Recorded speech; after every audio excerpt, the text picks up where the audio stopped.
One of the figures, the characters I've enjoyed thinking about sometimes is the character of the vampire. It isn't to say I believe in vampires, just that I find them quite useful to think about and interesting to think about, and I like watching vampire films. And I think there's some unusual properties assigned to this vampire, which I think are quite coherent actually. I don't think they're random for the most part, but say interesting things about how we see ourselves as humans. And the particular characteristics of vampires I'm thinking of, I don't understand the garlic thing, but I'll leave the garlic thing out. The characteristics I'm thinking of is, well, vampires drink blood in order to survive, that's what they do. They are killed by driving a stake through their heart. They are allergic to crosses and crucifixes, or even the shadows of crosses and crucifixes. And most importantly, for what I'm thinking about right now, they cast no reflection in mirrors. If a vampire stands in front of a full-length mirror, it'll look down, it'll see its body, but it looks in the mirror and there's nothing there, it can just see the wall behind it. There's something very funny about that.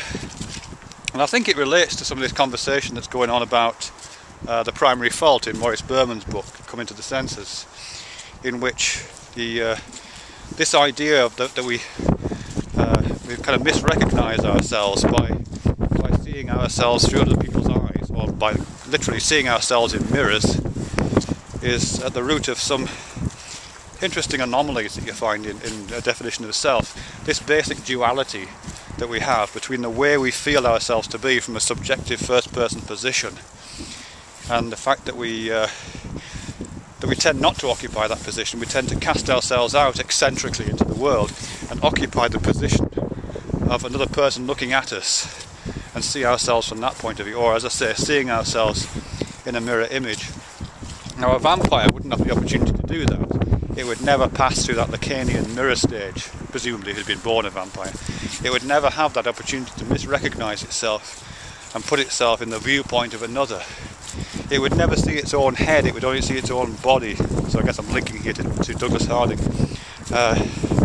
So it would always be alien and other to all of these other creatures it sees around itself, who do cast images, reflections in mirrors, and who do have heads on the top of their necks, and who do appear to be completely bounded and separate from the world. When a vampire looks at itself, it looks down at its body. It just is part of the world. There's no cut-off point where its body ends and the world begins in visual terms for the vampire. So that primary fault, the Nemo that Berman talks about, the bit that's cast into the mirror stage in Lacanian psychoanalysis, is absent. So it doesn't enter into that loop of self-reflexive, I think I'm right here, kind of a loop of self-reflexive awareness as if from another's perspective. It doesn't participate in that. It is of itself. So what about these other characteristics? Well, there's something weird about this drinking blood thing. This blood thing gets to the heart of, I'm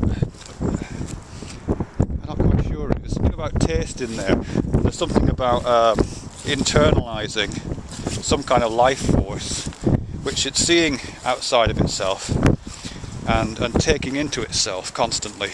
There's something going on there. I haven't really thought through that bit yet. I can't really get to that yet. But these other things, the stake through the heart and the crucifix.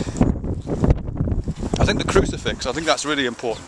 I think the crucifix marks the spot in pretty much the same way it does in the Jesus story. Actually, it's like the X on a treasure map. It coordinates and triangulates a position in which the point of view of the other kind of enters and becomes consciousness, enters that loop of sensory motor and fully engaged first person subjectivity. There's this weird little point of contact where the X marks the spot, and of course the X marks the spot in the absolute centre, the core or the heart of the being, and that's where this stake comes down, just like nailing a butterfly to a board. and making it available to be named and to be kind of otherized. I think the same thing happens with the vampire, or the vampire is frightened of the same thing, of being nailed down, triangulated through the cross, and named and otherized with the stake through the centre of its being. Don't know if that makes any sense at all. Just a little reading of a vampire. Perhaps garlic is something to do with breath. Anyway, something else.